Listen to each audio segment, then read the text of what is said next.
Hello everyone. तो फिर एक बार स्वागत है फिर दोबारा से। पार्ट 2 है इसका ये, ठीक है ना, समझना। इससे पहले मैंने आपको 11 क्वेश्चन ये कराए थे, है ना। तो वीडियो बहुत ज्यादा लंबी हो गई थी, तो इसीलिए एक बार पेन ले लूं मैं। वीडियो बहुत ज्यादा लंबी हो गई थी, इसीलिए आपके लिए मैंने कहा था कि पार्ट 2 में बाकी की चीजें करा दूंगा। 10 क्वेश्चन करते हैं पार्ट 2 में, बाकी फिर इसके जो बचेंगे 9 क्वेश्चन, 21 क्वेश्चन इस फॉर्म में थे। बाकी जो आएंगे वो लेंथी क्वेश्चन होंगे 4 नंबर के, और 8 नंबर के क्वेश्चन जो है वो 3-8 के क्वेश्चन मैप है ना, वो जो है वो उसमें कर लेंगे। 9 क्वेश्चन बचेंगे उसके बाद, ठीक है। तो 11 तक हमने कर लिया था। मैंने आपको लास्ट क्लास में ये बताया था ना कि स्थायी बंदोबस्त जो था वो 30 साल के लिए फिक्स होता था, और स्थायी बंदोबस्त को कब लाया गया था? 1793 के अंदर लाया गया था। सब चीजें मैंने बताई थी, ये आपने वीडियो में देखा होगा। चलिएगा, 12वां क्वेश्चन है, यहां से स्टार्ट करते हैं। हमें 10 क्वेश्चन पढ़ने हैं इस पार्ट के अंदर। कितनी देर में खत्म होते हैं? चलिएगा, ठीक, बढ़िया से। आप सब लोग तैयार हैं? क्वेश्चन नंबर 12 क्या बोल रहा है, सुनते हैं ध्यान से। कह रहे नीचे दिए गए प्रश्नों में से 2 कथनों का कारण और कथन वाले चिन्हित किए गए, पढ़ो दो। आपको समझ आ गया होगा। देखो, जो कथन और कारण वाले क्वेश्चन होते हैं ना, उसमें एक स्टेटमेंट होती है, कथन होता है, और फिर नीचे कारण होता है, और दोनों में ना रिलेशन होता है। क्या होता है? दोनों में रिलेशन। अगर दोनों में रिलेशन है तो इसका आंसर होता है 1, कि दोनों ठीक है और दोनों में संबंध है। कभी ऐसा भी होता है कि दोनों ठीक होते हैं बट दोनों में रिलेशन नहीं होता, ऑप्शन नंबर बी होता है। कभी ऐसा होता है ये ठीक होता है ये गलत होता है, तो ऑप्शन नंबर सी होता है। दोनों गलत होता है, ऑप्शन नंबर डी होता है। समझ गए? तो वो ऐसे ही क्वेश्चन होता है। कह रहा है स्थायी बंदोबस्त के कारण प्रारंभ में कृषि उत्पादन जो है वो बढ़ा। अरे भाई, एक बात बताओ, जब स्थायी बंदोबस्त टैक्स आया 1793 में, उससे किसान की हालत अच्छी होगी या बुरी होगी? तो आप बोलोगे भैया डेफिनेटली बात कि किसान की जो हालत है वो इससे बुरी होगी। क्यों बुरी होगी? क्योंकि ये जो टैक्स था बहुत हाई रखा गया था शुरू में, ये सोच के ये 30 साल के लिए फिक्स है। तो अगर हम अभी हाई रख देंगे, बाद में कृषि का उत्पादन बढ़ेगा, लोगों की आय बढ़ेगी, तो जो अभी वो ज्यादा पर पे कर रहे हैं, बाद में वो कम पे करेंगे, तो वो मैनेज हो जाएगा। और कृषि जो थी उस समय उत्पादन इतना कम था कि किसान भर ही नहीं पाया। कई सारे जमींदारों की जमीन नीलाम हुई और कई सारे किसान जो थे वो बर्बाद हो गए। किस टैक्स के कारण? स्थायी बंदोबस्त के कारण। बात समझ गए? तो ये ध्यान रखना, एक ऑप्शन ये गलत है कि स्थायी बंदोबस्त के कारण कृषि उत्पादन बढ़ा था, घट रखा था उस टाइम पे, ठीक। अब क्या कह रहा है नीचे कारण में कि स्थायी बंदोबस्त प्रणाली, स्थायी बंदोबस्त समझ आ गया ना, पीछे समझाया था मैंने नेक्स्ट वीडियो के अंदर, आप देखा होगा, है ना। स्थायी बंदोबस्त प्रणाली के अंतर्गत जमींदार अपने क्षेत्र अधिकार में हुए कर वृद्धि को स्वयं रख लेता था। बिल्कुल ठीक बात है, मैंने पढ़ाया था। स्थायी बंदोबस्त में जो टैक्स था, बात समझ गए, और वो टैक्स 30 साल के लिए फिक्स था। अगर मान लीजिए उस जगह से 1000 रुपए टैक्स आना था और वो 1000 वसूलने की जिम्मेदारी किसकी थी? जमींदार की। अच्छा, एक बात ध्यान रखना, क्वेश्चन पूछा हुआ है कि जमींदार टैक्स वसूलने के लिए किस अधिकारी को भेजता था? तो उस बंदे का नाम था आमला। क्या नाम था उसका? आमला, शिकाकाय आमला। समझ गए? तो टैक्स वसूलने वाले अधिकारी का नाम आमला था। जमींदार खुद नहीं जाना था, जिम्मेदारी इसी की थी, लेकिन समझ गए। तो अगर 1000 रुपए टैक्स आना, मैंने पीछे वीडियो में बताया था ना आपको कि उससे अगर प्लस टैक्स आएगा तो वो अपने पास रख लेगा। कौन रख लेगा? जमींदार। समझ गए? और अगर उससे कम टैक्स आएगा तो वो कर्ज बढ़ जाएगा किस पे? जमींदार पे, और बढ़ जाएगा ज्यादा तो सूर्यास्त विधि, फिर उसकी जमीन नीलाम करके कंपनी पैसा वसूल करती थी। तो दूसरा ठीक है। बात समझ गए? देखो, कथन और कारण दोनों सही नहीं भाई, कथन और कारण दोनों सही है लेकिन नहीं, कथन सही है नहीं, कथन गलत है लेकिन कारण सही है। Option number D. क्लियर है? मतलब पहले वाला गलत है, कारण सही है। बात समझ गए? नेक्स्ट क्वेश्चन नंबर देखो 13।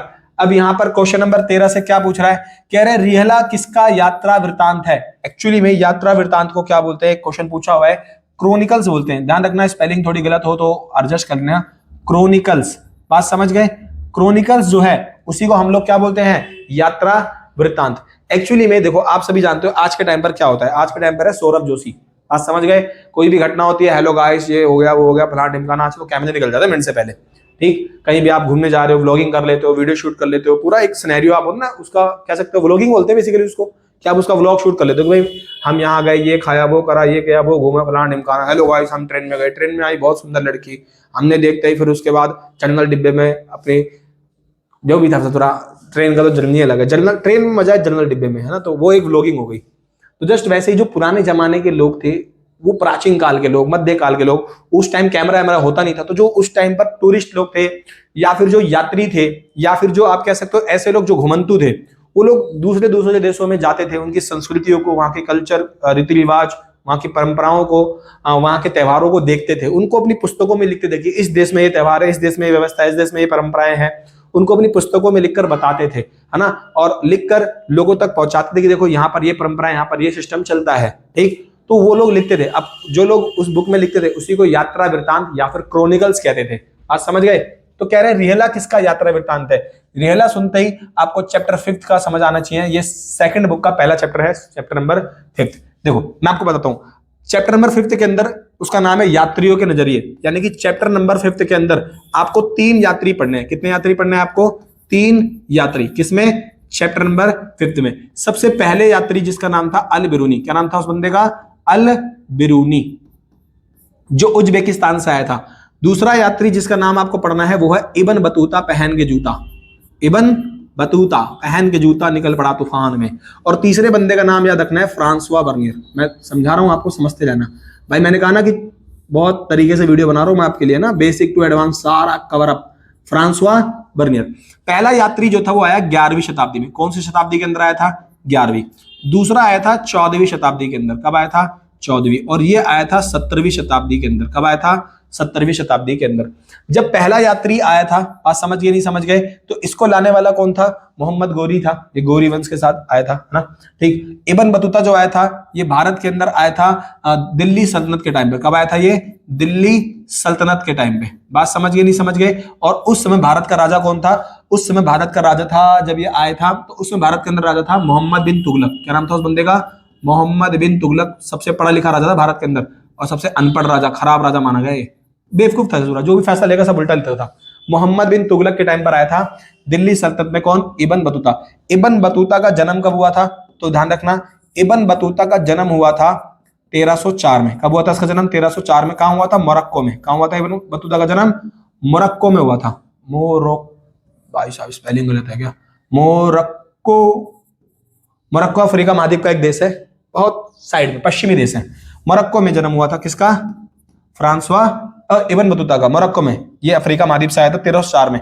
और ये भारत कब आया था? 1336 में। कब आया था? 1336 में आया था। और मोहम्मद बिन तुगलक ने इसकी पढ़ाई लिखाई से खुश होकर, किसकी पढ़ाई लिखाई से खुश होकर? इब्न बतूता की। इसको दिल्ली का काजी बना दिया था। क्या बना? दिल्ली का काजी। समझ गए नहीं समझ गए। इब्न बतूता बहुत घुमंतु व्यक्ति था। इन 3 यात्री जो आपने पढ़े होंगे चैप्टर 5 में, उनमें सबसे घूमने वाला यात्री कौन था? Ibn Battuta. आप इसे भेजोगे श्रीलंका, ये पहले जाएगा अफगानिस्तान, फिर जाएगा पाकिस्तान, फिर जाएगा मालदीव, फिर जाएगा श्रीलंका। हरामी इंसान था, मेरी तरह था बचपन में। समझ गए। मैं ही बचपन में ऐसी था, मुझे आप सामान लेने भेजोगे मैं पहले कहीं और चले जाऊंगा। कभी कभी तो मैं पैसे लेकर सामान लाने भूल जाता था, फिर थोड़ी देर बाद याद करता था वही जेब में मेरे पैसे किसके हैं, फिर याद आया मेरे तो नहीं है, किसके हैं, फिर मैं खा लेता था। फिर शाम को घर गया, वो आते थे मेरे पास कि तुझको सामान लेने भेजा था, पैसे कहाँ हैं, सामान कहाँ है। मैंने कहा अंकल वो तो मैं खा गया। समझ गए। होता था भाई बचपन में। तुम कहीं जा रहे हो सामान लेने के लिए, तुमने देखा बीच में कोई खेल दिखाने वाला आ गया, तुम्हारा दोस्त मिल गया, चल भाई चल, उसके साथ चले गए, सामान गया बाढ़ में। इसलिए मेरे घर वाले मुझे सामान लेने भेजते नहीं थे। एक मेरी कला थी, स्ट्रैटेजी थी, मैं जानबूझ के भी करता था ताकि वो मुझसे उब जाए, सामान लेने ना भेजें। समझ गए नहीं समझ गए। स्ट्रैटेजी अपनाओ। तो इब्न बतूता भारत के अंदर आया, दिल्ली में काजी रहा। इब्न बतूता ने भारत को एक्सप्लोर किया, बहुत सारी चीजों को समझा। और इब्न बतूता ने भारत के अंदर दास प्रथा को बताया। किसको बताया? दास प्रथा। इसने समझाया कि भारत के अंदर जब मैं आया तो कैसे दास प्रथा चलती थी। इब्न बतूता ने भारत के अंदर दास प्रथा में नारी दास के बारे में बताया था। किसके बारे में बताया था? नारी दास। और स्लैव ब्रीडिंग, स्लैव सिस्टम के बारे में भी बताया था। किसने? इब्न बतूता ने, कि कैसे भारत के बाजारों में दासों खरीदा और बेचा जाता है। ठीक। इब्न बतूता ने भारत में डाक व्यवस्था के बारे में बताया था। किसके बारे में बताया था? डाक व्यवस्था के बारे में भी बताया था। इब्न बतूता ने भारत के अंदर शहरों के बारे में बताया था, भीड़ भाड़ वाले शहरों के बारे में बताया था। बात समझ गए। शहरों के बारे में बताया था। अब यहां से ना इब्न बतूता से क्वेश्चन बन जाते हैं 3 कि इब्न बतूता ने दास प्रथा के बारे में जो बताया उसके बारे में बताइए, डाक व्यवस्था के बारे में बताइए, शहरों के बारे में बताइए। तो इसका मैं अलग से वीडियो बनाऊंगा ना, जब उसमें बता दूंगा मैं आपको। बस अभी यहाँ आप बेसिक क्लियर रखो। क्या है भाई? क्या क्या तेरे अंदर ज्यादा नुट्टी बना रहा है ससुरा? डाक व्यवस्था याद रखना भाई, तो मिट गया, है ना। और शाही शहरों के बारे में बताया था। किसने? इब्न बतूता ने। ये चीज ध्यान रखना। हाँ, एक चीज ध्यान रखना, इब्न बतूता जो था वो पान और नारियल को देखकर चौंक गया था। किसको देखकर चौंक गया था? पान और नारियल को। ये ससुरा कह रहा है भाई को बताओ नारियल के अंदर पानी किसने डाला? बात समझ आया। इब्न बतूता चौंक गया था कि नारियल के अंदर पानी कहां से आया, और ये हरा सा पान खाने के बाद मुंह लाल क्यों हो जाता है। Why clear? क्योंकि वो पान है इसलिए हो जाता है भाई। इसमें क्या लॉजिक है? अब तुम बोलोगे पानी डालने से गीले क्यों हो जाते हैं? क्योंकि वो पानी है। पागल था इब्न बतूता, ऊपर दिमाग, कहां से पढ़ लिखा था भाई। ठीक। तो नारी दास के बारे में, स्लैब सिस्टम के बारे में, डाक व्यवस्था के बारे में, शहरों के बारे में बताने वाला कौन था? इब्न बतूता, है ना। इसने ये सब चीजों के बारे में जो बताया अपनी पुस्तक में बताया। और इब्न बतूता के द्वारा लिखी गई पुस्तक का नाम था रिहला। क्या नाम था? रिहला। अब आप इमेजिन करो क्वेश्चन इस लेवल तक पूछा गया है कि रियला का शाब्दिक अर्थ क्या होता है। एक्चुअली में रियला का मतलब होता है घोंसले से निकलता पक्षी, बात समझ गए। और ये इब्न बतूता की जो बुक थी, बात समझ गए, उसका नाम था रियला। और रियला उसने कौन सी भाषा में लिखी थी? अरबी भाषा में। कौन सी भाषा में लिखी थी? अरबी भाषा के अंदर लिखी थी। बात क्लियर है, समझ आ रहा है? किसकी बुक थी वो? इब्न बतूता की। कौन था इब्न बतूता? जो मोरक्को से आया था। कब आया था? 1336 में। किसके टाइम आया था? मोहम्मद बिन तुगलक के टाइम पे। पैदा कब हुआ? 1304 में। कहां हुआ? मोरक्को में। दिल्ली का क्या रहा? काजी। इसने किस किस चीज के बारे में बताया था? इब्न बतूता ने भारत के अंदर किसके किसके बारे में बताया था? तो आप बोलोगे भैया इसने दास प्रथा के बारे में बताया था, डाक व्यवस्था के बारे में बताया था, शहरों के बारे में बताया था। 3 क्वेश्चन ये बनते हैं, बाकी इसके एमसीक्यू बनते हैं। रियला इसकी बुक का नाम है, अरबी भाषा में से लिखी थी। और पान नारियल को देखकर ये चौंक गया था। और चीजें मैं क्या बताऊं? हाँ, ये कि इब्न बतूता बहुत घूमने वाला इंसान था। इसको चाइना भेजा था मोहम्मद बिन तुगलक ने व्यापार के लिए भी। यहां से अल बिरूनी का ध्यान रखना। अल बिरूनी की बुक का नाम क्या था? अल बिरूनी की बुक का नाम था किताब उल हिंद। क्या नाम था इसकी बुक का? किताब उल हिंद। इसने भी कौन सी भाषा में लिखी थी? अरबी भाषा में। सबसे बेस्ट बुक इसने लिखी थी, ठीक है। और अल बिरूनी जो था, उसके बाद यहां से आपसे क्वेश्चन पूछे फ्रांसवा बर्नियर। तो फ्रांसवा बर्नियर की बुक का नाम क्या था? इसकी बुक का नाम था travel in the Mughal empire. क्या थी इसके बुक का नाम? Travel in the Mughal empire. बात समझ गए? ये किसकी बुक का नाम था? फ्रांसवा बर्नियर की। और इसने कौन सी भाषा में बुक लिखी थी? अपनी फ्रेंच भाषा में। बात समझ गए? नहीं समझ गए? क्लियर है? सबसे ज्यादा आलोचना इसने की थी हमारी, ठीक। यहां से क्वेश्चन क्लियर हुआ, चीजें समझ आई, बेस क्लियर हुआ। धीरे धीरे मैं आपको चीजें पढ़ाते हुए चलूंगा, जब इनके क्वेश्चन आना शुरू हो जाएंगे, बस बेस समझते हुए भी चलो। शुरू की 2-4 वीडियो में तो मैं आपको बस झलक दिखाना शुरू करूंगा, जलवा तो आगे देखते रहना आप लोग। फ्रांसवा बर्नियर नहीं भाई, फ्रांसवा बर्नियर का बुक का नाम travel in the Mughal empire. Al Biruni की बुक का नाम किताब उल हिंद। इब्न बतूता, बिल्कुल ठीक, समझ गए। तो रियला किसकी बुक थी? इब्न बतूता की। क्वेश्चन नंबर 14, क्या देखो क्वेश्चन नंबर 14 क्या बोल रहा है? निम्नलिखित कथनों में अल बिरूनी तथा किताब उल हिंद के संबंध में कथन, कौन सा कथन गलत है बताओ। आ गया ना अल बिरूनी? देखो अभी जो मैंने आपको बेस समझाया उससे क्वेश्चन बन गया। इसलिए कह रहा हूं धीरे धीरे बेस पढ़ते रहोगे ना, आपका चीजें क्लियर, मतलब एक एक करके जीना चढ़ते हो। यानी कि पहली बार में ससुरा 5 जिला चढ़ गए, फट जाओगे। बात समझ गए? नहीं समझ गए? क्लियर? तो देखो यहां पर अब टॉपिक डाल लो, अल बिरूनी क्या है? अल बिरूनी, यहीं से बनी थी बिरयानी। अल बिरूनी, बिरयानी का जनक यही था क्या? मे बी, बट जो भी है बिरयानी मस्त चीज होती है, ठीक। अल बिरूनी, देखो अल बिरूनी जो था उसने एक बुक लिखी, उसकी बुक का नाम क्या था? किताब उल हिंद। अल बिरूनी की बुक का नाम, तो आप बोलोगे भैया अल बिरूनी की बुक का नाम था किताब उल हिंद। कौन सी भाषा में लिखी इसने? अरबी भाषा के अंदर। अच्छा, बहुत अच्छी बात है। दूसरी बात, अल बिरूनी ने जो अपनी बुक लिखी कौन सी भाषा में लिखी थी? अरबी भाषा में।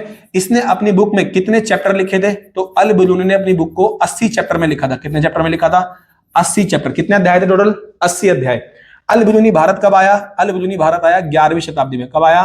11वीं। इसका जन्म कहां हुआ था? इसका जन्म हुआ था उज्बेकिस्तान में। कहां हुआ था? उज्बेकिस्तान। बात समझ गए? उसकी राजधानी है ना ताशकंद, वहां हुआ था इसका जन्म। समझ गए? नहीं समझ गए? उज्बेकिस्तान के ताशकंद की तरफ से ये आया था, ठीक है। और अल बिरूनी जो था, अल बिरूनी है ना, अल बिरूनी की पुस्तक लिखने की शैली सबसे बढ़िया थी। अल बिरूनी भारत के अंदर जो यात्री आए उनमें फेमस यात्रियों में से एक है। क्वेश्चन पूछता है अल बिरूनी की पुस्तक लिखने की शैली को बताइए।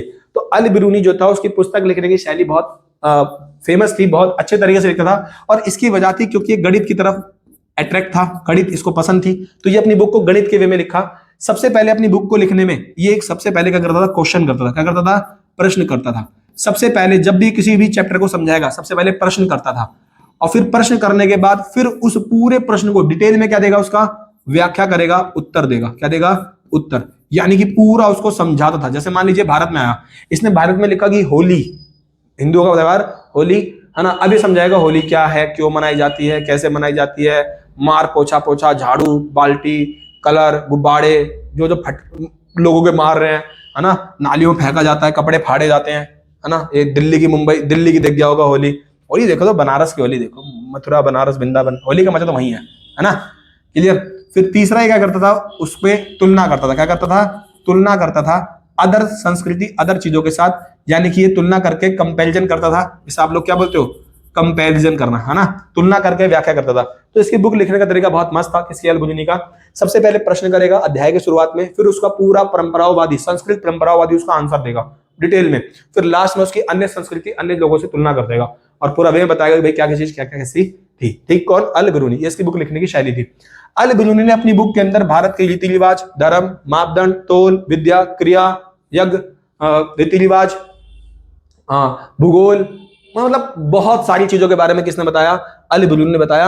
आप कह सकते हो लगभग इसने भारत के विषय में संपूर्ण नॉलेज की बात कर दी थी, मतलब बहुत सारी चीजों को उसने बताया था। तो उस समय की चीजों को जानने का हमारे पास बहुत अच्छा स्रोत है, कौन? अल बिरूनी। बात समझ आ रहा है? अब क्वेश्चन नंबर 14 कर लो आप, ठीक है? अल बिरूनी से क्या बोल रहा है? कह रहा है निम्नलिखित कथनों, अच्छा एक चीज यहां से ध्यान रखना, वो क्वेश्चन भी पूछता है, अल बिरूनी को भारत के अंदर किस समस्या का सामना करना पड़ा था, ये क्वेश्चन भी पूछता है अपनी बुक को लिखने में। देखो जब एक्चुअली में एक बात समझो, मान लीजिए कोई फॉरेनर है, वो भारत के अंदर आ रहा है, तो उसको सबसे पहली समस्या क्या आएगी? लैंग्वेज।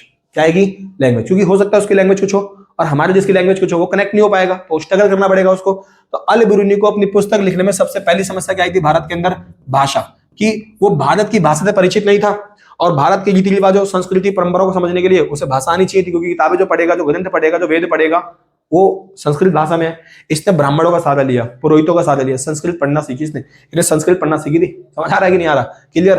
तो भाषा को बड़ी दिक्कत आई थी, इसको भाषा समझ में नहीं आती थी, फिर ने भाषा को सीखा, तब जाके बहुत सारी हमारे प्राचीन पुस्तकों को पढ़ा इसने, और फिर ना केवल इसने पढ़ा बल्कि अपनी भाषा में ट्रांसलेट कर लिया ने, अरबी भाषा में, और ले गया अपने देश। ठीक, इसके बाद इसको समस्या आई थी अभिमान। इसने कहा कि भारत के लोगों में क्या है? अभिमान है, वो अपने आप ना एक एटीट्यूड में रहते हैं। किसमें रहते हैं? एटीट्यूड में। ये किसी ब्राह्मण से मिल लिया होगा, वो पान खाया होगा, भैया बता दो, नहीं बताएंगे भैया, अभी हम काम कर रहे हैं। तो अभिमान, इसने कहा कि भारत के लोगों में अभिमान है, एटीट्यूड है, वो अपने आप को सर्वश्रेष्ठ मानते हैं, वो अपना ज्ञान किसी तक देना नहीं चाहते। कुछ वर्गों को लगता है कि ये चीज हमारे अंडर में रहनी चाहिए, तो वो इस चीज को फेस किया होगा, अब अभिमान। और तीसरा कहता है विभिन्नता। कहता है कि भारत के अंदर इतनी विभिन्नता है कि मैं किसी एक क्षेत्र में जाता हूं तो देखता हूं कि यहाँ की संस्कृति, यहाँ का कल्चर, यहाँ की भाषा अलग है, फिर मैं किसी दूसरे एरिया में जाता हूं तो देखता हूं यहाँ की संस्कृति, यहाँ की भाषा, यहाँ का क्षेत्र, यहाँ का चीज अलग है। तो कहता है भारत के अंदर मैं किसी एक बारे में नहीं लिख सकता कि भारत के अंदर होली बनाई जाती है, नहीं भाई, भारत के अंदर दिवाली बनाई जाती है, भारत के अंदर छठ पूजा भी बनाई जा रही है, भारत के अंदर ईदी बनाई जा रही है। तो ये कहता है भाई भारत के अंदर तो मल्टीवर्स चीजें चल रही है, बहुत चीजें हैं, मैं किसी एक चीज के बारे में लिख सकता कि भारत में एक चीज बनाई जाती है, क्योंकि भारत विविधताओं का देश है। तो अल बिरूनी को अपनी बुक लिखने में समस्याओं का सामना करना पड़ा था। क्या क्या? भाषा, अभिमान और विभिन्नता, बट फिर भी वो मैनेज कर लिया था सहायता वायता लेके। क्लियर है? अब यहाँ पर क्वेश्चन सुनो, कह रहा है कि निम्नलिखित कथनों में से अल बिरूनी तथा किताब उल हिंद के संबंध में कथन गलत कौन सा है? गलत 3 सही होंगे, गलत होगा। चलो, कह रहा है किताब उल हिंद अरबी भाषा में लिखी जो सरल और स्पष्ट है। बिल्कुल ठीक बात है भाई, पहला ठीक। फिर कह रहा है इसमें धर्म, दर्शन, त्योहार, खगोल विज्ञान, सामाजिक जीवन, मूर्तिकला, कानून, इन सब विषयों का समावेश किया गया था। बिल्कुल ठीक है, क्लियर, ये भी ठीक है। कह रहा है ये विभिन्न विषयों के आधार पर 60 अध्यायों में। अब यहां से देखो, मैंने कहा ना, अगर आपने नॉलेज पढ़ी है, नॉलेज मतलब अगर आप डिटेल में पढ़े हो तभी तो आप इसका आंसर कर पाओगे। 60 है कि 80 है? समझ आया?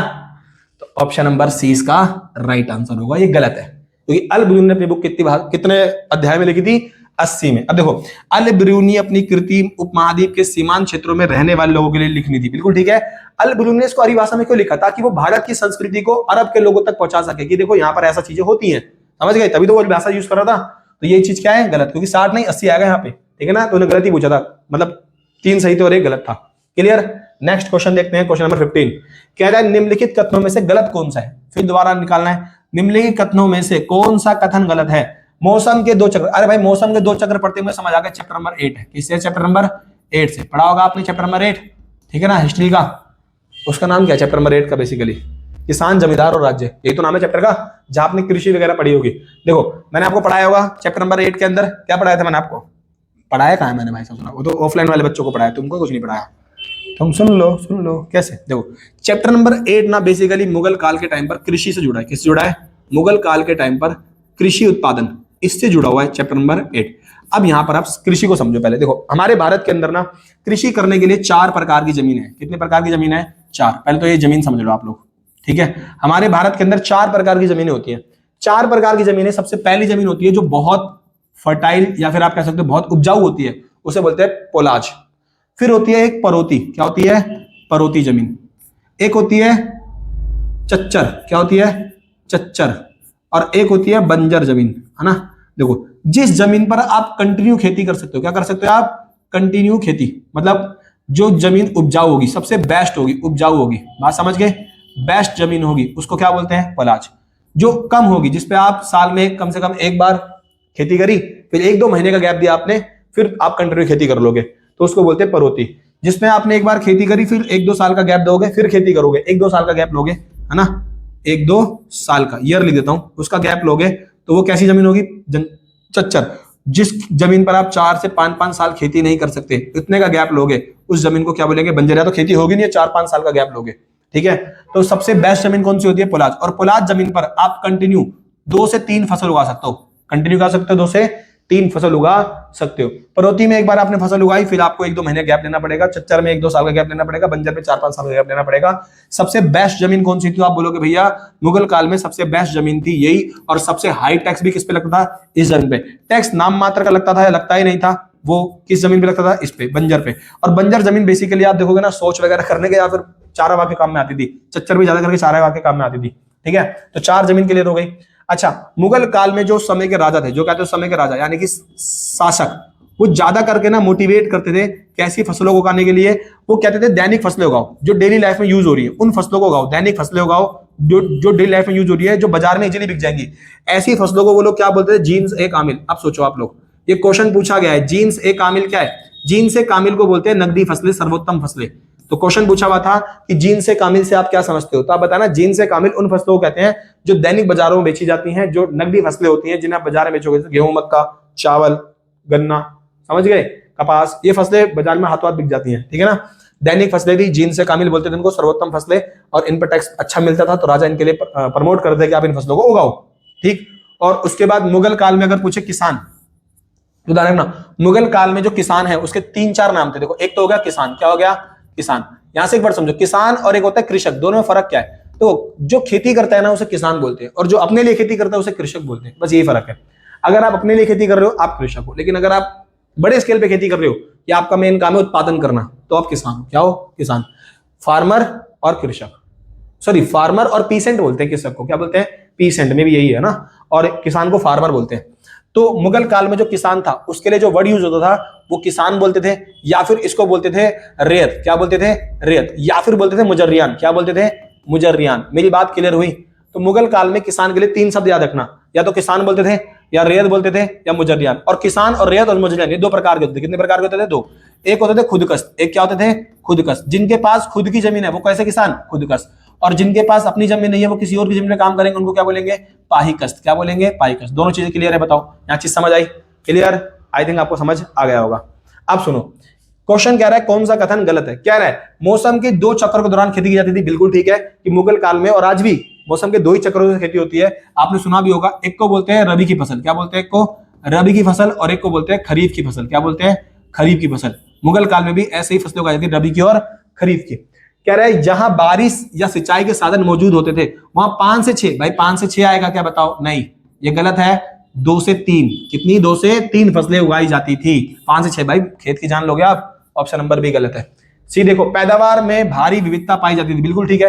आप देखोगे भारत के अंदर कुछ इलाकों में चावल ज्यादा उगता है, कुछ में गेहूं ज्यादा उगता है, कुछ में मक्का ज्यादा उगता है। तो आप देखोगे भारत के अंदर अलग जगह पर अलग अलग खेती ज्यादा होती है ना। उत्तर भारत के अंदर चावल गेहूं की खेती बहुत होती है। दैनिक आहार की खेती पर ज्यादा जोर दिया जाता था। बिल्कुल ठीक बात, मतलब ये भी ठीक है, ये भी ठीक है, ये भी ठीक है, ये गलत है। बात समझ गए ना? ये बात ध्यान रखना, है ना। तो इसका आंसर क्या होगा? बी। ये गलत है, गलत ढूंढना था मार्को। 15वां क्वेश्चन क्लियर हुआ। अब क्वेश्चन नंबर देखो 16, क्या बोल रहा है? 16 अभी देखो, मैंने कहा ना, देखो आप धीरे धीरे आपको समझ में आएगा कि जो मैं पढ़ा रहा हूं उससे आपका बेस बन रहा है, और बेस से आपके क्वेश्चन बनना शुरू हो जाएंगे। 4-5 क्लासों के बाद आप रियलाइज करोगे हाँ अब हमें लगभग चीजें क्लियर हो रही है, अब हमें अच्छे से और समझ आ रहा है, क्योंकि अब हमारा बेस बन गया है। समझ गए? क्लियर?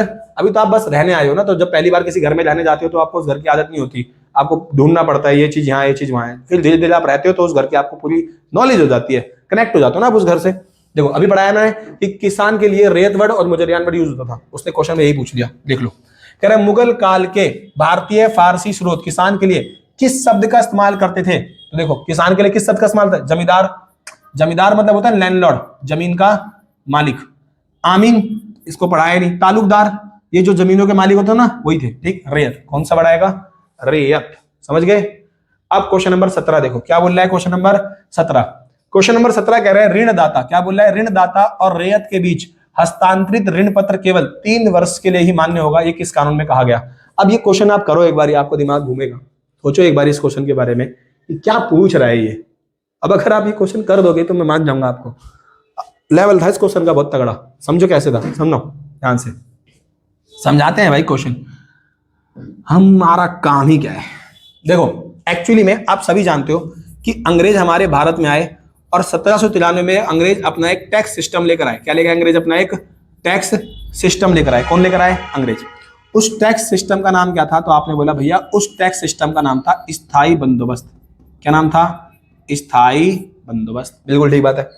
स्थायी बंदोबस्त में आपने कहा भैया ईस्ट इंडिया कंपनी होती थी, वो कंपनी जमींदार से बोलती थी कि आपके अंडर में जो गांव है आप मुझे वहां से टैक्स वसूल के दोगे, और जमींदार अपने एरिया में आने वाले कृषक यानी कि रैयतों से टैक्स वसूल कर कंपनी को पे कर दिया करता था। यही प्रोसेस था।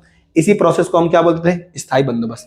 क्लियर हुई बात? अब समझो, तो जमींदार जो थे वो टैक्स वसूलने के लिए जब कृषक के पास जाते थे, तो मान लीजिए ऐसा हुआ कि कृषक के उस दौरान फसल नहीं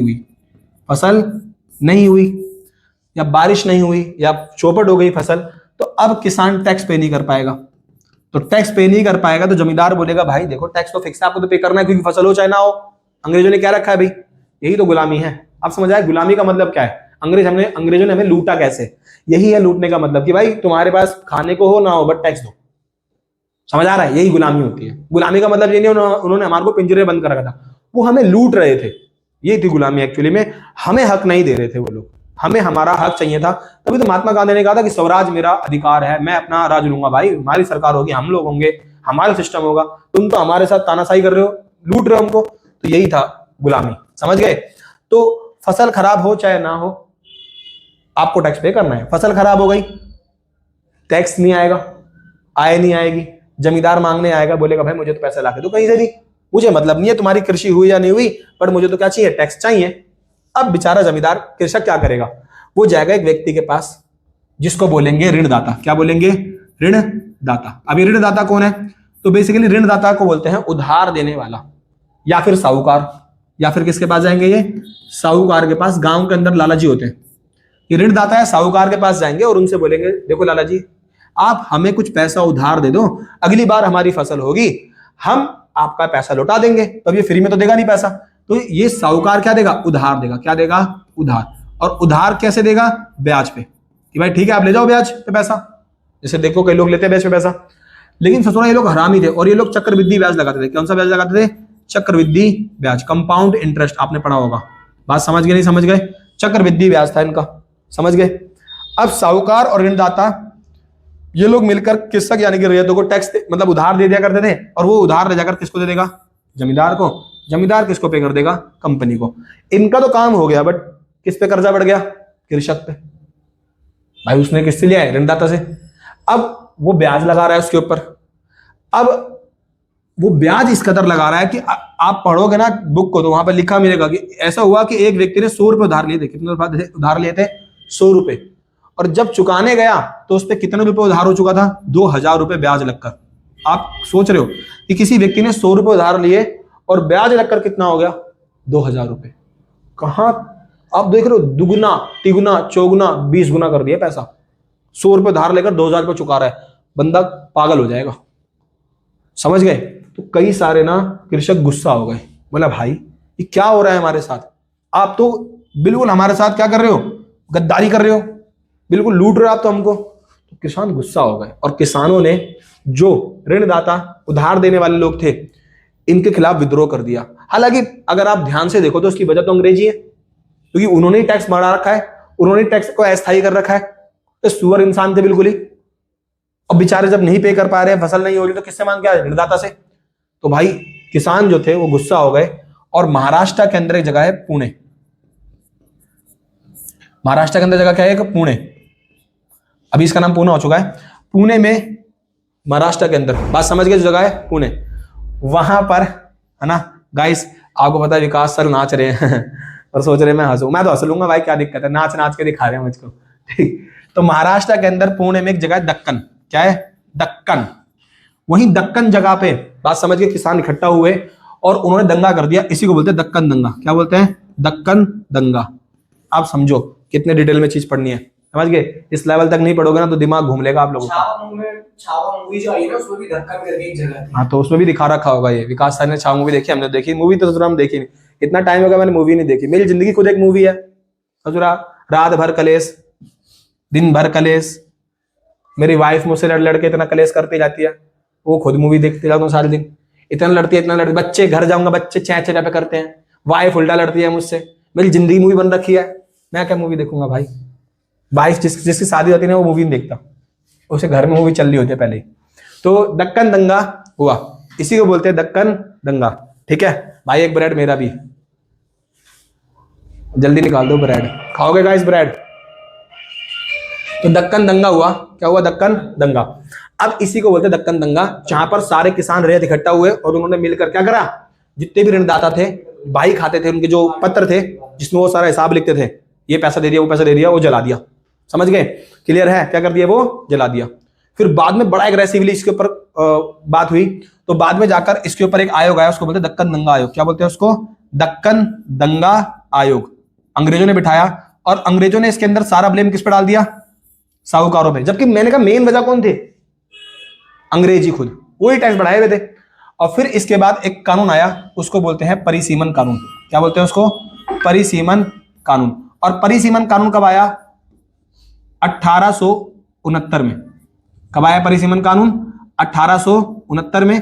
और इस कानून के अंदर अंग्रेजों ने कहा कि जो ऋणदाता और जो रैयत हैं वो जब आपस में क्या करेंगे, उधार लेंगे, तो वो एक बंद पत्र साइन करेंगे जो 3 साल के लिए होगा, और उस 3 साल में उस बंद पत्र को रिन्यू करना होगा। लेकिन बहुत हरामी थे ऋणदाता, वो 3 साल बाद ना उस बंद पत्र को नया बनवा लेते थे धोखे से। और पता क्या करते थे लोग? किसान ना आया, उसके पास 500 रुपए उधार थे, किसान ने 250 रुपए उधार दिए, बोला मुझे 250 रुपए चढ़ा देना, बाकी काट देना।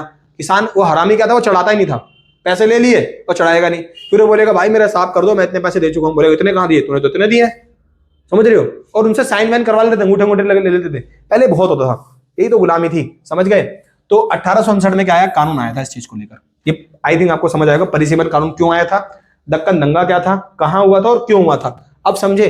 अब आप सोचो कि किस लेवल का पढ़ाई आपको करने की आवश्यकता है, कैसे क्वेश्चन आते हैं और आपने क्या पढ़ा है और एग्जामिनर क्या पूछ रहा है। अब आपका दिमाग खुलना शुरू होगा। तो कह रहा है दक्कन दंगा रिपोर्ट 1857 में आई, गलत है। परिसीमन कानून 1859 में आया, बिल्कुल ठीक है। क्लियर है? समझ गए? इसका ऑप्शन क्या होगा? बी। समझ गए? नहीं समझ गए? क्लियर? चीजें समझ आई? दक्कन दंगा के बाद क्वेश्चन कहता है निम्नलिखित घटनाओं को विचार करो और बताओ। ध्यान सुनो, आप सभी को पता है कैबिनेट मिशन 1942 में आया था भारत में। कब आया? हाँ, तो देखो वो वीडियो जो गई थी। अब नेक्स्ट समझते हैं हम। क्वेश्चन नंबर क्या है हमारा? 18। क्वेश्चन नंबर 18 कहता है निम्नलिखित घटनाओं पर विचार करें। आपको पता है ना कि आपको कुछ घटनाओं की डेट पता होना बहुत जरूरी है, क्योंकि सीबीएसई जो है वो डेट से भी क्वेश्चन पूछती है कि इनको सीरीज वाइज लगाओ, घटनाओं को कब कौन सी घटना हुई उसके फॉर्म में आपको लगाना होता है कि भैया ये घटना पहले हुई, फिर ये घटना ये हुई। क्या निम्नलिखित घटनाओं पर विचार करें, और फिर उसने ऑप्शन दे दी कि पहले क्या घटना फिर घटना। देखो आप सभी को पता है कैबिनेट मिशन 1946 में हमारे भारत में आया था। ठीक है। क्रिप्स मिशन 1942 में भारत में आया था। ठीक है। खिलाफत आंदोलन 1920 में चला था और पाकिस्तान का प्रस्ताव 1940 में आया था। समझ गए? इन सारी चीजों को बाद में डिटेल में पढ़ेंगे, बट अभी यहां पर समझ लो। तो देखो सबसे पहले क्या आएगा? सबसे पहले आएगा ऑप्शन नंबर 3। बात समझ गए? फिर आएगा आपका ऑप्शन नंबर 4, फिर आएगा आपका ऑप्शन नंबर 2, और लास्ट में आएगा ऑप्शन नंबर 1। ठीक है। तो अब सीरीज कैसे बनेगी आप लोग देख लो। तीसरा चौथा, तीसरा चौथा पहला, तीसरा चौथा, तीसरा चौथा दूसरा पहला। ठीक है ना? तो आई थिंक आपको क्लियर हो गया होगा मेरी बात को। यही है ना, तीसरा, फिर उसके बाद चौथा, फिर उसके बाद दूसरा और फिर पहला। ठीक है। Option number D. समझ गए ना? कैबिनेट मिशन के बारे में मैंने आपको बताया था कि जो कैबिनेट मिशन है, आज समझ गए कौन? Cabinet mission. आप सभी को पता है कि 1946 में कैबिनेट मिशन को किसने भेजा था? ब्रिटेन में बनी एक सरकार ने भेजा था, और वो सरकार किसकी थी? क्लाइमेट एटली की। क्लाइमेट एटली जो था वो किसके पक्ष में था? भारत की आजादी के पक्ष में था, कि इसीलिए उसने भारत के अंदर कहा था कि आपको अगर आजादी मिलेगी तो आप अपने देश को कैसे चलाओगे? संविधान से। इसीलिए आपको संविधान बनाने के लिए देश में एक संविधान सभा होनी चाहिए। तो संविधान सभा को बनाने के लिए कौन आया था? Cabinet mission. क्रिप्स मिशन क्यों आया था? सेकेंड वर्ल्ड वॉर में जो अंग्रेज थे उनको भारतीय सेना की क्या थी? आवश्यकता थी, और भारतीय सेना का सहयोग प्राप्त करने के लिए, किसका? भारतीय सेना का सहयोग प्राप्त करने के लिए किसको भेजा गया था? क्रिप्स मिशन को। आप सभी को पता है प्रथम विश्व युद्ध के अंदर, बात समझ गए? प्रथम विश्व युद्ध में जब तुर्की नाम का एक देश था वो पराजय हो गया था। क्लियर है? और ब्रिटेन और फ्रांस और अमेरिका और रशिया उस तुर्की के साथ दिक्कत ना करें, तुर्की का विभाजन ना करें, इसीलिए भारत के मुसलमानों ने तुर्की के खलीफा को बचाने के लिए भारत में एक आंदोलन शुरू किया था 1920 में। उसका नाम था खिलाफत आंदोलन। क्या नाम था उसका? खिलाफत आंदोलन। और पाकिस्तान का प्रस्ताव आप सभी जानते हो, मुस्लिम लीग के द्वारा पेश किया गया था। किसके द्वारा पेश किया गया था? मुस्लिम लीग के द्वारा। जिन्ना द्वारा मांग की गई थी इसकी, है ना, मोहम्मद अली जिन्ना, जिसने इसकी मांग की थी मुस्लिम लीग के द्वारा। और ये 1940 में प्रस्ताव पास हुआ। अगर पूछे पाकिस्तान शब्द बनाने वाला व्यक्ति कौन था, तो उसका नाम था चौधरी रहमत अली खान। उसने पाकिस्तान शब्द बनाया था। बात समझ गए? क्लियर है? और पाकिस्तान की मांग हुई थी द्विराष्ट्रीय सिद्धांत के आधार पे। समझ आ गया होगा? 18वां क्वेश्चन। 19वां क्वेश्चन, अवध की रियासत को औपचारिक रूप से, अवध की रियासत को औपचारिक रूप से ब्रिटिश साम्राज्य का अंग कब घोषित किया गया? चलिए इस क्वेश्चन को भी समझते हैं डिटेल में, समझना, ठीक है। इसके बाद 2 क्वेश्चन और होंगे, फिर हमारा ये वाली वीडियो खत्म हो जाएगी, है ना। पार्ट 2, फिर पार्ट 3 लास्ट होगी इसकी, है ना। पार्ट 1 हमने 11 क्वेश्चन करे, पार्ट 2 में हम 10 क्वेश्चन करें, और जो पार्ट 3 होगा उसमें हम 9 क्वेश्चन करेंगे, और वो 9 क्वेश्चन होंगे आपके 3 और 8 के, ठीक, खत्म हो जाएगा। फिर एक PYQ ओवर, समझना ध्यान से। 19वां क्वेश्चन है, देखो आपको मैं एक बात बताता हूं, अंग्रेजों ने हमें क्या बनाया? गुलाम बनाया। आप सभी को पता है अंग्रेजों ने 1757 में प्लासी के युद्ध के बाद हमें क्या बना लिया? प्लासी के युद्ध से भारत को क्या बना लिया? गुलाम बना लिया, है ना। प्लासी का युद्ध कहां लड़ा गया था? बंगाल में, कलकत्ता के अंदर, है ना, हुगली नदी के किनारे लड़ा गया था। प्लासी के युद्ध से भारत क्या हो गया? गुलाम हो गया। क्या हो गया? भारत गुलाम हुआ। प्लासी के युद्ध के बाद अंग्रेज भारत के अंदर अपना डोमिनेट करते चले गए, अपना जो एरिया था बढ़ाते चले गए। अंग्रेजों ने भारत के कुछ राजाओं को अपने कब्जे में लेने के लिए एक टेक्निक अपनाई। उस टेक्निक का नाम था सहायक संधि। क्या नाम था? सहायक संधि।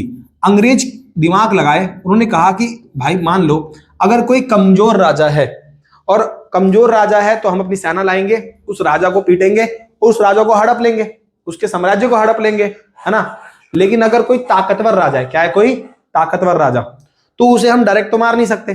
तो अंग्रेजों ने ताकतवर राजाओं, ऐसे राजा जो बहुत फेमस थे, ऐसे राजा जिनका साम्राज्य बड़ा था, जनता उनके इन्फ्लुएंस बहुत ज्यादा थी, तो अंग्रेज बहुत स्ट्रेटेजिकली उनको मारते थे और बहुत तरीके से उनको अपने अंडर में ले लिया करते थे, ठीक। और यही थी सहायक संधि, उनका एक फॉर्मूला था। एक्चुअली में सहायक संधि को बनाने वाला कौन था? उसका नाम था वेलेजली। लॉर्ड वेलेजली मत बोला करो, लॉर्ड वॉर्ड अपना नाम क्या लगाते थे, भाड़, ये लॉर्ड है, सुअर है सब। वेलेजली नाम का जो व्यक्ति था उसने सहायक संधि को बनाया था। तो सहायक संधि को बनाने वाला कौन था? वेलेजली। कब बनाया था इसने सहायक संधि को? 1798 में। कब बनाया था? 1798 में, ठीक है। सहायक संधि के थ्रू ज्यादा हड़प करने वाला कौन था? सहायक संधि से हड़प करने वाला बंदा जिसने बहुत सारे राजाओं को हड़पा था, वो था डलहौजी। क्या था? डलहौजी। तो अगर क्वेश्चन पूछे सहायक संधि का जनक कौन था? वेलेजली। सहायक संधि से हड़प नीति करने वाला कौन था? वो डलहौजी था। ये बात ध्यान में रखना। अब यहीं पर एक कहानी पड़ रही है, सहायक संधि तो कई राजों पर लगाई थी सहायक संधि। एक्चुअली में अंग्रेजों ने सहायक संधि में ये बात कही कि भारत के अंदर कोई राजा है, अगर वो अपने साम्राज्य को ठीक से नहीं चला पाएगा तो हम उसकी हेल्प करेंगे उसके साम्राज्य को चलाने में, ताकि जनता को परेशानी ना हो। हेल्प क्या होगी? कि उस राजा के साथ हम संधि करेंगे कि उस राजा के साम्राज्य में, क्या है, उस राजा के साम्राज्य में हमारे कुछ मंत्री होंगे, उसके राजा के अंडर में हमारे क्या होंगे? उसके दरबार में कुछ मंत्री। उस राजा के साम्राज्य में हमारी सेना होगी, जिस सेना को वेतन कौन देगा? वो राजा देगा। वो सेना काम हमारे लिए करेगी, बात हमारी मानेगी, बट वेतन राजा देगा, साम्राज्य राजा में होगी। मंत्री हमारे होंगे, वेतन राजा देगा, बात हमारी मानेंगे और सलाह देंगे राजा को, ठीक है। यही थी सहायक संधि, राजाओं के साथ की जाती थी। तो सहायक संधि जो है वो अवध जो है, अवध, बात समझ गए, लखनऊ जिसे आप बोलते हो आज के टाइम पे, अवध, है ना। अवध में राजा थे, उनका नाम था नवाब वाजिद अली शाह। क्या नाम था उन राजा का? नवाब वाजिद अली शाह। ये बहुत फेमस राजा थे, है ना। क्या नाम था इनका? नवाब वाजिद अली शाह। ये वही राजा है जिनके बाद एक कहावत बनेगी, लखनऊ नवाबों का शहर है, क्योंकि ये इस तरह के नवाब थे कि जब अंग्रेज इनके साम्राज्य पर 1856 में कब्जा करने आए ना, तो ये भाग नहीं पाए। अब पता है क्यों नहीं भाग पाए? क्योंकि ये नंगे पैर थे। इनको जो चप्पल पहनाने वाला बंदा था वो भाग गया और ये अपनी कुर्सी पर बैठे रहे, और अंग्रेज आए, इनको पकड़ कर ले गए। अंग्रेजों ने पूछा तुम क्यों नहीं भागे? सब भाग गए। तो कहा मैं क्यों भागू, मेरे को चप्पल पहनाने वाला बंदा वो भाग गया, चप्पल पहनाओ तब भागूंगा। तो अंग्रेज कहा वाह भी वाह, प्राण जाएंगे तेरे, मरने वाला है ससुर, लेकिन तेरे नवाबी नहीं जा रही। इसीलिए बोला गया कि लखनऊ नवाबों का शहर है। बात समझ गए? तो वो नवाब कौन थे? नवाब वाजिद अली शाह, ठीक। तो नवाब वाजिद अली शाह जो थे, है ना, ये लखनऊ के थे, और अवध पर अंग्रेजों ने क्या थोपी थी? 1801 में सहायक संधि। बहुत इंपॉर्टेंट क्वेश्चन है कि अवध के राजा पर सहायक संधि कब थोपी गई थी? 1801 में। कब थोपी गई थी? 1801 में, है ना। और 1856 में अंग्रेजों ने, जो उस समय नवाब थे, नवाब वाजिद अली शाह, उन पर एक आरोप लगाया कि ये अच्छे साम्राज्य को नहीं चला पा रहे हैं और नवाब वाजिद अली शाह एक अयोग्य शासक हैं, है ना, इनके साम्राज्य में जनता इनसे खुश नहीं है। इस आधार पर हम नवाब वाजिद अली शाह को गद्दी से हटाते हैं। और अंग्रेजों ने नवाब वाजिद अली शाह पर क्या कर दिया? आरोप लगाकर कि वो साम्राज्य को ठीक से नहीं चला पा रहे, इनको गद्दी से हटा दिया। और कहां भेज दिया? रंगून भेज दिया। कहां भेज दिया इनको? रंगून भेज दिया, कलकत्ता भेज दिया था बेसिकली, रंगून। वहां पर भी अपनी लाइफ टाइम वहीं मर गए थे ये लोग, मर गए थे मतलब, है ना, नवाब वाजिद अली शाह। जबकि सच्चाई ये थी कि नवाब वाजिद अली शाह अपनी जनता में और अवध में बहुत फेमस थे, बहुत मानते थे लोग इनको, ठीक है ना। तो यहां तक चीज समझना आप लोग। और उस टाइम लोगों ने इनके ऊपर बहुत ज्यादा मतलब भावनाएं व्यक्त की थी। एक इतिहासकार लिखता है कि जब नवाब वाजिद अली शाह को ले जा रहे थे तो लोग इनको मतलब विदा करने के लिए दूर दूर तक इनके साथ गए थे। सारे घरों में मातम था, हर व्यक्ति रो रहा था। किसी व्यक्ति ने लिखा कि मेरे देश से जान जान चुकी है ना। तो मतलब बहुत फेमस इंसान थे नवाब वाजिद अली शाह। लेकिन अंग्रेजों ने उनके साम्राज्य को धोखे से क्या कर लिया? हड़प लिया। इसीलिए सबसे भयानक जो क्रांति हुई थी 1857 की, वो कहां हुई थी? अवध में हुई थी। कहां हुई थी? अवध में। आगे मैं क्वेश्चन कराऊंगा, ठीक है। तो कह रहे हैं अवध रियासत को कब ब्रिटिश शासन में, साम्राज्य में शामिल कर लिया गया? 1856 में। क्लियर है ना? 55 साल बाद। कितने साल बाद? 55 ईयर बाद। क्लियर है? समझ गए? क्वेश्चन नंबर 20 देखो, कह रहे हैं निम्नलिखित कथन को ध्यान पूर्वक पढ़िए और इसका आंसर दीजिए। देखो, मेरा मानना है कि पृथक निर्वाचिका को यह प्रस्ताव केवल राष्ट्र के लिए नहीं बल्कि अल्पसंख्यक के लिए भी खतरा है। अगर अल्पसंख्यक हमेशा के लिए अलग पड़ गए तो उनमें हताश की भावना पंगु बना देगी। देखो, एक्चुअली में पृथक निर्वाचिका क्या थी? पृथक निर्वाचिका का मतलब होता है सेपरेट इलेक्शन करवाना। क्या करवाना? Separate election. इससे देश में ना जो हमारे समुदाय हैं, बात समझ गए, वो बढ़ जाते हैं और इससे देश में बंटवारा आ सकता है। सेपरेट इलेक्शन जो थे, कई लोगों ने संविधान सभा के अंदर मांग चली कि दलितों के लिए सेपरेट इलेक्शन होने चाहिए, बट कई लोगों ने कहा नहीं, ये गलत है। इलेक्शन में उनको आरक्षण दे दो, सीटें रिजर्व कर दो, बट सेपरेट इलेक्शन मत कराओ, वो गलत हो जाएगा, ठीक है। तो सेपरेट इलेक्शन को लेकर कई लोगों ने मतभेद जताए, कई लोग इसके पक्ष में थे। जैसे भीमराव अम्बेडकर की मांग थी कर दो, लेकिन गोविंद वल्लभ पंत, इसका आंसर क्या होगा? गोविंद वल्लभ पंत। उन्होंने क्या बोला था कि सेपरेट इलेक्शन से जो दलित लोग हैं, अल्पसंख्यक लोग हैं, वो अलग थलग हो जाएंगे, साथ में इलेक्शन होने चाहिए। किसका विचार था? गोविंद वल्लभ पंत का। ये मेंबर थे। क्या थे ये? मेंबर। किसके मेंबर थे ये? संविधान सभा के। समझ गए? संविधान सभा जब चल रही थी ना, उसकी बैठक में उन्होंने बात कही थी। क्लियर है? 15वें चैप्टर से। क्वेश्चन नंबर देखो, उसके बाद 21 है, लास्ट क्वेश्चन है इस वीडियो का ये, है ना। इसके बाद फिर हम लोग नेक्स्ट पार्ट में मिलेंगे, थर्ड पार्ट में, और फिर उसमें कंप्लीट हो जाएगा। 21वां क्वेश्चन क्या बोल रहा है? संविधान सभा के सदस्यों का चुनाव हुआ था, है ना। देखो, बेसिकली आप जानते हो कि 1946 में भारत के अंदर क्या आया? Cabinet mission. क्या आया? Cabinet mission. 11वीं क्लास में आपने शायद पढ़ा भी होगा। कैबिनेट मिशन का काम था कि भारत के अंदर क्या बनाना? संविधान सभा को बनाना। संविधान सभा मतलब जो हमारे देश का क्या बनाएगी? संविधान को बनाएगी। और आप सभी को पता है कि जो हमारी संविधान सभा थी उसमें 3 टाइप के मेंबर चुने गए, है ना। 292 मेंबर चुने गए प्रांतों से, ब्रिटिश प्रांतों से, ठीक। और 93 मेंबर चुने गए थे रजवाड़ों से। कहां चुने गए थे? रजवाड़ों से। और 4 चुने गए थे चीफ कमिश्नरी क्षेत्र से। कहां चुने गए थे? चीफ कमिश्नरी क्षेत्र से। बात समझ गए? क्लियर है? टोटल कितने मेंबर चुने गए थे? 389। यहां तक मेरी बात क्लियर हुई? जो 292 मेंबर थे, इनको 10 लाख लोगों पर एक व्यक्ति को चुना गया था। बात समझ आ रहा है? लेकिन ध्यान रखना, इनको जनता ने वोट नहीं दिया था। इनको उस समय जो नेता चुने गए थे, बात समझ गए, आप कह सकते हो उस समय जो प्रांतों के नेता चुने गए थे, प्रांतों में जो एमएलए वगैरह चुने गए थे, विधानमंडल के सदस्य, उनके द्वारा चुना गया था। बात समझ गए? क्लियर है? तो ये जो 292 लोग हैं, इनके द्वारा चुने गए थे अप्रत्यक्ष रूप से।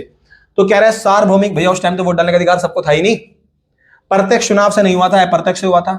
मनोनयन मतलब क्या इनको नॉमिनी किया गया था? तो आप बोलोगे नहीं भैया, ये भी नहीं था, ये भी गलत है, ये भी गलत है, ये भी गलत है।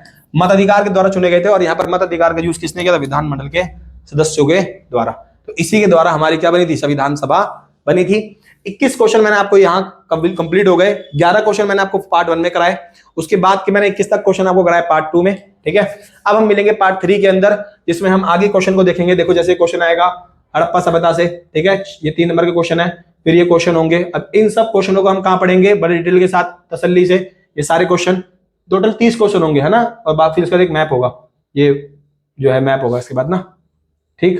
तो ये क्वेश्चन हम करेंगे अपना, ये मैप आ जाएगा लास्ट वीडियो के अंदर पार्ट 3 में। तो आज के लिए सिर्फ इतना ही, मिलते हैं नेक्स्ट वीडियो में, और मैं विदा लेता हूँ आपसे। आई होप आपको चीज समझ आई होंगी, और जो चीज अगर आपको नहीं समझ आई या डिटेल में जानना है तो आप कमेंट कर देना, मैं उसकी डिटेल में स्पेसिफिक वीडियो बना दूंगा। जय हिंद।